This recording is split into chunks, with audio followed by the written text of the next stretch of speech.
42. Aí vamos nesse tópico, Jeremias 5, corrupção nacional.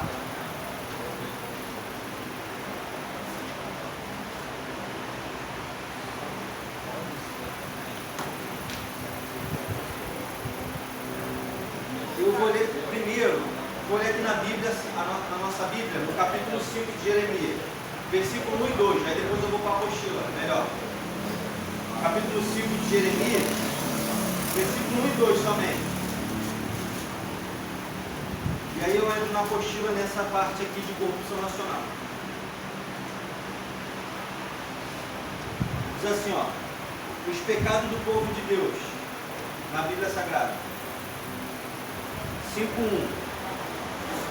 Percorrei, pois, as ruas de Jerusalém, observai, constatai, procurai nas praças, se encontrais uma só pessoa que vive em plena honestidade, que pratique a justiça e busca a verdade. Se achardes alguém assim, eu perdoarei toda a cidade. No 2.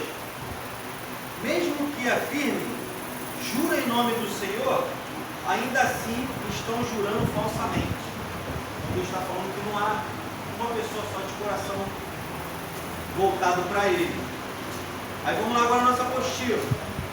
Corrupção nacional.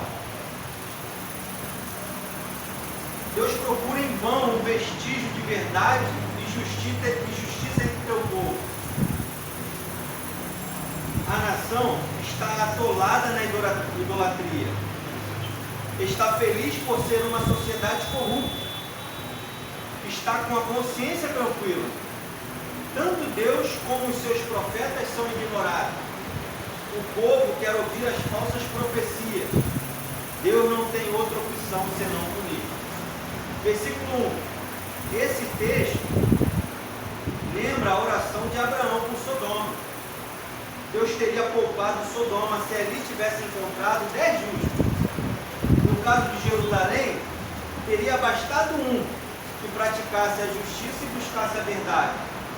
Deus sempre se preocupou de modo especial com a justiça e o cuidado com os defeitos.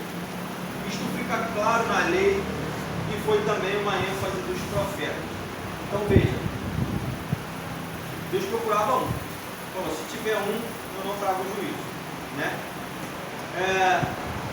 Jeremias ele alerta, agora é o meu esboço aqui, tá? Jeremias ele alerta, o juízo de Deus viria como consequência da desobediência, né? Então volta a falar nessa questão toda. Muitas das vezes se preocupa mais com aquela questão, né? Com a liderança, né? Se preocupa mais com as questões em si, né? De ter todo o materialismo, né? De ter todo o status, toda a pompa, né? De ser o cara, do que ajudar. Que é o mandamento. Olha o que o Senhor Jesus fala com a gente. Ele resume os mandamentos em 2. Amará o Senhor seu Deus, né? Acima de todas as suas coisas, com todo o teu entendimento, algumas traduções, ou com toda a tua alma, então, todo o teu entendimento, toda a sua sabedoria. Amar o Senhor seu Deus, todo o coração.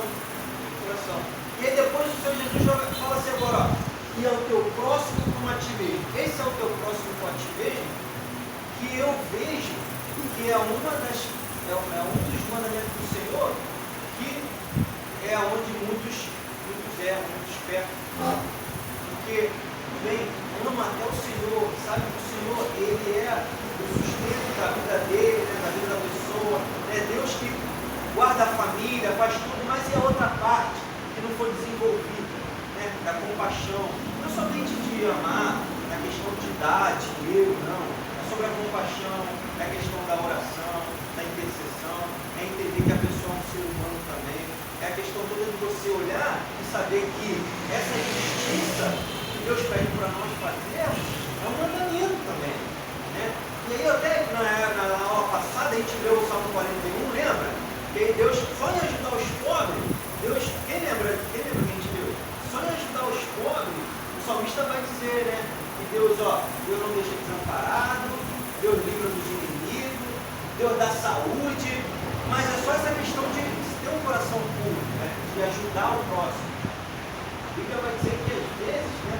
deve nem negligenciar, não lembro o versículo, mas que às vezes nós ajudamos até, muita gente, acolhemos até anjos do nosso, poderíamos acolher até anjos do Senhor, né? Fazendo uma doação dessa, alguma coisa assim. Olha, é uma coisa que nem todos acreditam, mas quem é que já teve uma experiência dessa, né? Uma coisa sobrenatural, que a gente não entende como é que aconteceu. Um exemplo, né? Eu já tive uma experiência que, na minha concepção, a minha experiência própria, não é doutrina, que foi uma coisa que eu falei, isso daqui, eu acredito que foi um anjo do Senhor, aconteceu comigo. Veja bem o que aconteceu comigo, eu vou pedir os irmãos para compartilhar também. Eu vim no meu trabalho, trabalhando na Supervia, vindo ali pela meu rotina, entrei para pegar o trem ali na Praça da Bandeira, deserto no sábado. E aí quando eu vou chegando na bilheteria, deserto. Tinha um garoto sem camisa descalço com uma jujuba na mão, sentado. E aí, eu passei e falei, vou comprar uma jujuba desse garoto. Eu falei, e aí, quanto é que tá essa jujuba aí? Aí ele, ó, R$2 uma jujuba. Sabia que estava fora do preço, mas eu falei, tá bom. Paguei a jujuba, peguei. O garoto olhou para mim e falou assim, ó, boa sorte. Eu nunca escutei um boa sorte daquele. Eu fui embora. Paguei a passagem de trem. Mas por que ele não me falou obrigado? Por que ele falou boa sorte? Então ele daqui não ficou comigo. Não pude mais voltar, que eu passei a catraca. Mas logo depois veio, né? No meu trabalho eu passei por alguns momentos, foi bom. Né? Eu ganhei algumas promoções, não questão de bolso, mas de responsabilidade. Né? Em casa, aquele ano ali em casa, a Laura veio a nascer, né? A minha esposa ficou grávida. Eu estava aqui fazendo já um seminário, que era lá, né? Eu comecei entrei numa universidade, foi um ano que foi muito para mim, foi muito corrido, foi muito desafiador e que até mesmo eu tirei aproveitos que eu errei naquele ano, né? A questão toda de eu ter me afastado muito da presença do Senhor por causa dos meus compromissos e depois acabou tudo. Mas aquele boa sorte daquele garoto ali para mim, eu acredito que foi uma coisa tipo assim, que ele já estava falando para mim o que eu ia enfrentar. Foi muito impactante para mim. Nenhum garoto que veio na jujuba, descalço, sem camisa, que deveria ter os seus 8 anos, vai olhar nos seus olhos e dizer, boa sorte. Foi uma experiência. Quem já teve aqui uma experiência dessa forma, por isso é sobrenatural? É alguém do Senhor que há de poder. Eu saí do meu trabalho,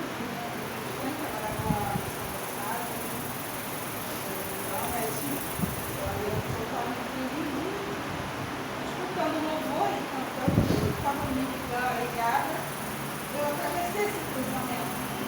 A época da gente era assim, só que é um monstro. Você é enorme, porque quando você não olhar para lá e não vou perder, não vi, velho. Eu não vi, velho.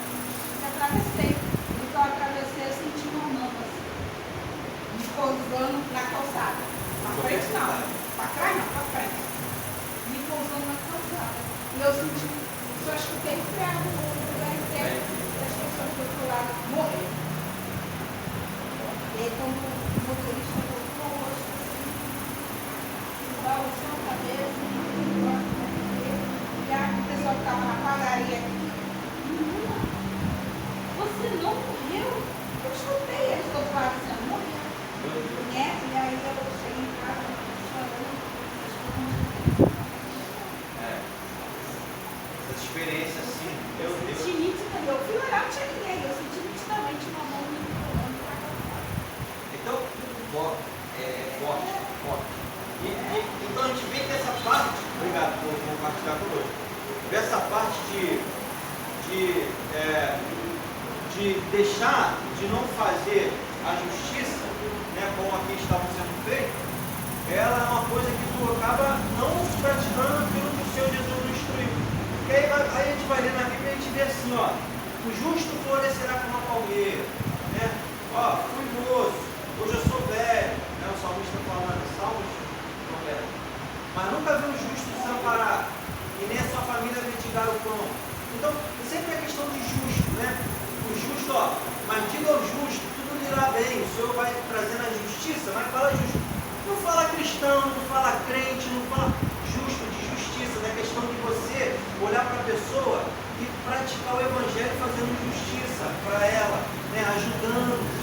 Não, o Senhor Jesus fala. Deus fala, eu vou te justificar. O Senhor fala assim, Senhor, quando o Senhor Jesus voltar para lá, como é que seja bem-vindo ao reino do Pai separado para vocês? Aí vamos perguntar assim, quando eu te ajudei, o Senhor Jesus, eu não me lembro aonde está, mas ele falou assim, vocês me ajudou quando tiveram fome, os meus tiveram fome, vocês deram de beber. Quando meus tiveram sede, comer. Quando os meus tiveram sede, deram de beber, né? E deram de vestir. Essa justiça aí, que a gente às vezes sabe o caminho, onde Deus vai nos engrandecer na terra, vai nos elevar, de coração puro, não é querendo ter poder não, é de ser próspero, porque Deus sabe que quando confiar e botar na tua mão, tu vai mudar a vida de outros. Deus confia sim, porque vai botar no teu bolso, tu vai fazer o reino andar, tu vai investir em pessoas, tu vai abrir congregações, tu vai alcançar o maior número de pessoas, fazer o maior número de justiça com o maior número de pessoas. Agora, quando a gente não está preparado para isso, o dinheiro que vem no nosso bolso, o que a gente faz para nós? Vamos para casa, viagem, e às vezes até se faz. Então, acho que quando fala de justo, quando fala de justo é assim. Mas eu acho que vem. Mas então, entenda que eu acredito que isso, Deus vai comer do bom e do melhor da terra. Mas Deus conhece nossos corações. Deus dá, Deus honra, Deus levanta, Deus capacita, Deus dá riqueza. É o Deus do dono do ouro da prata. O povo é próspero. Só que aí, até a nossa cultura, às vezes, a gente é tão egoísta, já costuma assim, a farinha é pouco, meu pirão é primeiro. Entende as coisas que tá? É complicado. Né? Mas a viúva de Sarepta, né, como falou, só tem isso um pouquinho aqui. Vai fazer eu vou comer eu e meu filho. E vão morrer. Aí eu faz para mim, acredita. Aí ela, tá bom, creu. Teve o vendaval toda seca, a fome, e ela e o filho e a casa dela, porque ela dividiu. E primeiro, não foi até dividiu, ela primeiro entregou. Ela falou, pessoal, esse rapaz está me enganando, meu filho vai morrer. Mas ela creu. Então aí ela viu. Né? Então primeiro crer, dar o passo, depois ver. E não queira ver primeiro para depois dar o passo.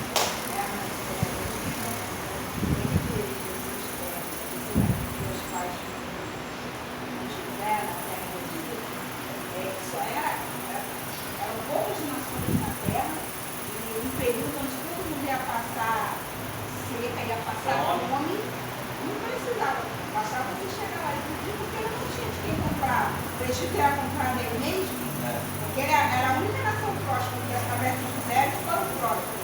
E não tinha para dar para as outras nações. Mas o que Deus faz? Deus exalta, faz com que todas as nações vá até o Egito, para buscar, porque se não fosse o exército, então não tivesse naquela terra, ela não seria próspera. Faz com que Faraó entenda e respeite o Deus do universo, entendeu? E as outras nações vão lá comprar no Egito. As próprias nações de Israel vai para o Egito para comprar. A gente não entende, né? Porque lá é o processo, né, de José, né? Aí às vezes a gente está foi vendido a escravo, né? As pessoas da casa viraram as costas, né? Foi por prisão, mas é o processo. E aí ele se manteve fiel, não se corrompeu, Deus exaltou. Aí às vezes a gente fica se perguntando, né? Pô, será que Deus não está olhando o meu processo? Deus tem seus meios de operar na nossa vida, né? A gente, por falta de fé, não entendemos o que Deus tem preparado para a gente. E a gente começa a buscar. Deus, ele vai dizer que todas as coisas cooperam para o bem daqueles que amam a Deus. Se são todas as coisas, são tudo. As coisas aparentemente boas e as coisas ruins. Só que a gente quer dar uma ajuda para Deus. Fica preocupado, não, tem que ser assim, tem que ser agora, tem que ser hoje. O que eu vou fazer? Pede descanso. E as coisas Salmo 139, quando nós entendemos esse capítulo, nós vamos perceber que antes mesmo de nós nascermos, Deus já tinha escrito tudo que iria acontecer, mas atualmente nós entendemos o que está no Salmo. Não adianta fugir, e por mais baixo do inverno, do mar. Não, já foi tudo escrito. Ó, o mais interessante ainda, pegando o gancho, veja bem, em que a gente para pensar. Olha como é que as coisas, que é o tempo de Deus mesmo na vida. E basta a gente prestar atenção no tempo que nós estamos vivendo e aí se alinharmos com o propósito de Deus com o nosso. E não querer colocar o nosso propósito da nossa vida. O meu objetivo é ser um exemplo, tá? O meu objetivo é ser engenheiro. Eu faço de tudo para me ser engenheiro, mas esqueço o que Deus quer para a minha vida. Quando eu entendo que o propósito de Deus tem que ser primeiro e eu alinhar o meu com o dele, ele concede as coisas dos desejos do nosso coração. A palavra de Deus diz isso. Então a gente às vezes, em vez de se focar no Senhor, foca nas nossas conquistas e quebra. Mas quando a gente alinha com o propósito de Deus, aquilo que está no nosso coração vai ser concluído na terra. Né? Essa parte aí do Egito, né? Quando Deus chamou Abraão, falou assim, ó, a tua descendência, né? Eu vou dar um lugar para ela. Eu vou dar uma terra, sai daí que eu vou te levar para uma terra. Olha que engraçado, Deus falou assim, ó, mas a tua descendência também vai ser escrava 400 anos numa estrangeira. Aí ele falou, por que então que Deus não fez na terra lá no Jacão, que estava Jacó? Está vendo o que deu um preparo? Assim, por que tirou José e levou para o Egito, mas não fez o povo de Israel ser próspero no Egito? Mas entenda que é o tempo. Naquela época, quem era que era a nação mais já bem estruturada, civilizada, onde poderia fazer Egito? Israel ainda estava engateando com família, não tinha estrutura para suportar. Mesmo que desse essa riqueza, glória a Jesus, mesmo que desse essa riqueza na mão de José, não ia fazer acontecer, porque não tinha estrutura para poder manter, para poder ajudar. Mas não estava pronto, a gente ia ver que está pronto. Aí quem fez? Jogou José para lá para o Egito porque tinha essa estrutura. E foi trabalhando no coração de José. Provou ele em várias situações, falou, cara, esse cara é o cara que eu vou levantar. Porque, ó, provações por Potifar, né? Foi humilhado pelos seus irmãos, vendido como escravo, foi preso. Deus exaltou porque ele não se corrompeu. Não se corrompe. Não aceite, né, as migalhas que o mundo vai oferecer. Foco em Cristo. Foco na eternidade. Eternidade. A minha casa servirá ao Senhor, porque está escrito, né? Seremos uma bênção na face da terra, vamos cumprir o nosso chamado. E quando Cristo voltar, no milênio, que a gente viu sobre isso, quando ele voltar e botar tudo, reinaremos com Cristo na terra. É a promessa de Deus para a nossa vida. Por quê? Hoje nós estamos, né, servindo ao Senhor aqui, né? Nós estamos trabalhando para Cristo, né? Isso seremos recompensados com o galardão. Então, se não é para agora, pela essa vida, para que está por vir. Então, foco na eternidade e não nos problemas que estão acontecendo. Amém? Vamos dar mais um pulinho aí, ó. Lá embaixo, na página 42, Jeremias 7. Aí eu vou ler na Bíblia rapidinho. No capítulo 7. Aí tá aí, ó, Jeremias no templo. Capítulo 7 de Jeremias. Depois a gente vai dar um salto grande aqui, porque é necessário. A gente ainda pega essa aula, depois a gente termina essa aula. Eu estou mostrando aí depois a aula pra gente. Vamos lá. Ó.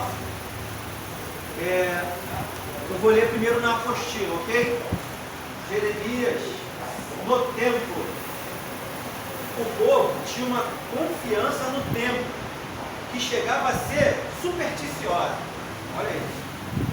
Pensavam que por causa da presença do templo, Deus sempre protegeria Jerusalém, como ele fez em 701 a.C. Aí tem aqui umas informações de 2 Reis e Isaías 36, que foi o mesmo período, né? Porque assim, nesse período, eu vou ler aqui rapidinho, que está comigo aqui, não está na apostila. Olha, nesse período, era uma época do rei Ezequias. O profeta na época era Isaías, tá? Ezequias, ele restabelece o culto ao Senhor. Só que o pai dele tinha vendido todo Israel para o rei da Síria, o Acais, que não acreditou. Lembra? Um sinal, ó, pede que o Senhor vai te ajudar. Acais falou, não quero, pediu um sinal. Isso aí a gente falou sobre isso. Tentou fazer com as tuas próprias mãos, deixa que eu resolvo. Aí foi lá e chamou o rei da Síria para ajudar ele na guerra. Aí começou a entregar, a pagar ele, entrou em idolatria no meio do povo. O filho dele, Ezequias, falou, não quero isso. Eu vou construir um templo, eu vou trazer o povo de volta a adorar o Senhor. Tanto é que Ezequias, quando estava à beira da morte, que Isaías falava, bota tua casa em dia, porque o Senhor vai te recolher, ele virou, orou o Senhor deu mais 15 anos, porque Deus viu quanta justiça ele fez. Ele trouxe um povo de novo para Deus. Só que o que aconteceu? Esse rei da Assíria, quando viu que Ezequias não estava mais pagando os tributos, o ouro, né, da casa do Senhor, a Ezequias, foi lá afrontar. Falou, cara, tu está se defendendo quem para se levantar contra mim? Né, porque agora é você, antes era teu pai, abaixou a bola, agora é você, eu vou te destruir. Aí Ezequias foi e começou a orar ao Senhor pedindo misericórdia. Aí diz que Ezequias, ele, quando esse Senaqueribe, rei de Assíria, foi confrontar ele, Ezequias foi para a casa do Senhor, começou a orar ao Senhor, e como ele restaurou o templo, Ezequias se apegou naquilo. E aí Isaías também conforta Ezequias, fala assim, fica tranquilo, porque o Senhor vai tomar conta desses caras aí que querem invadir. Então assim, Ezequias correu o templo, adorou, Ezequias se apegou naquilo, tipo assim, eu trabalhei para ti, eu retornei com o coração de Israel para o Senhor, então o Senhor acolheu ele e ajudou. Aí agora, o que está acontecendo aqui? Que a gente acabou de ler, que chegou um tempo em que o povo, na época de Jeremias, estava confiando que o Senhor ia ajudar eles, porque tinha um templo. Porque o templo não estava lá. Porque o povo até orava, mas era tudo o quê? Sepulcro caiado. Estava só de fingindo. Como a gente leu, no coração mesmo não estava voltado ao Senhor. Aí olha o que a apóstola estava falando. Que o povo tinha uma confiança no templo. E chegavam até a achar isso uma cidade, como se fosse uma muleta só. Eles não vão enfrentar a gente não, porque a gente tem o tempo do Senhor. Deus está conosco, mas na verdade não é isso. Deus mandou Jeremias, agora eu vou para a postura novamente. Eles estavam errados. Deus mandou Jeremias se colocar na porta do templo e dizer a todos que Deus sabia a diferença entre ritualismo religioso e verdadeira religião. Ele via tudo o que se passava e o que estava acontecendo. Olha, veja isso como é forte.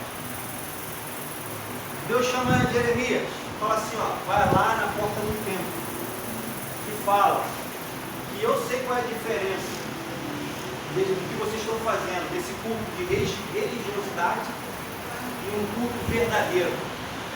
Então entenda que Deus já chama Jeremias para confrontar o próprio, vamos dizer assim, os próprios irmãos dele, a própria família sacerdotal, porque ele era da linhagem de sacerdote. Então Deus coloca ele lá certinho para ele falar para eles, porque veja como é que é as coisas. Um exemplo, né? Geralmente Deus sempre vai trabalhar na nossa vida, sempre naquilo que nós já estamos bem atualizados, não é verdade? Sempre vai, por exemplo, vou pegar um exemplo aqui.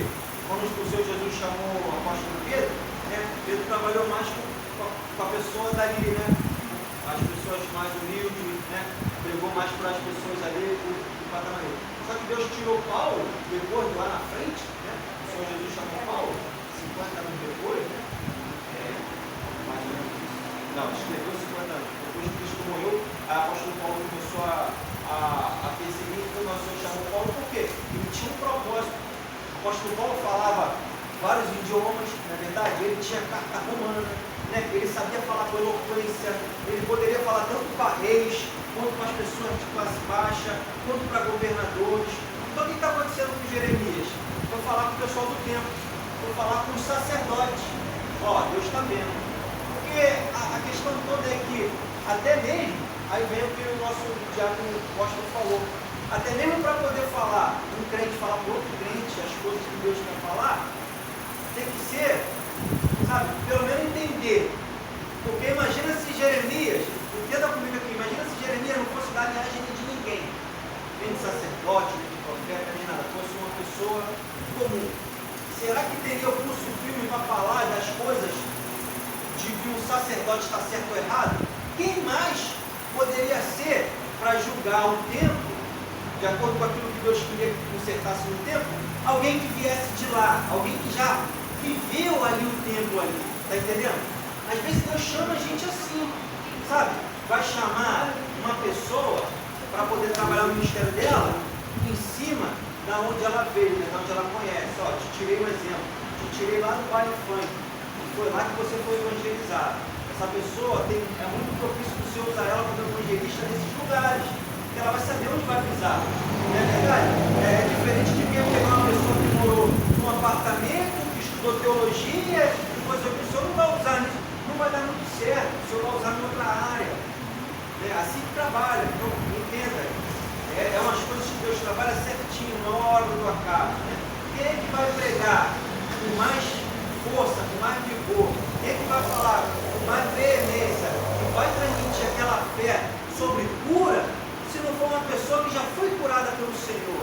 Ou uma pessoa que foi restaurada da enfermidade, ou então até mesmo no casamento foi restaurada, não vai pregar para uma família, para uma pessoa que está passando por problema no casamento, né? O ministério da família está aí, né? Quando o Senhor coloca, o pastor Paulo aqui, só tem adicionado a questão de família, tem um propósito nisso, né? Tem uma questão toda que é constituída por Deus, porque sabe muito bem o que está fazendo. Talvez se coloque um exemplo, eu e a minha esposa no ministério de família, um exemplo, tá, gente? Ou alguns irmãos e esposa, vai fazer porque não é daquilo o chamado, não é aquilo o direcionamento. Então assim, ó, Jeremias foi chamado para ser profeta e ele era da linhagem de sacerdote, filho de sacerdote. Então, ele foi lá afrontar, foi lá falar o que estava certo e errado. E Deus está vendo, ó, esse culto que estão fazendo aí é cheio de ritualismo, tudo religioso. Na verdade, ó, é tudo só por fora, por dentro.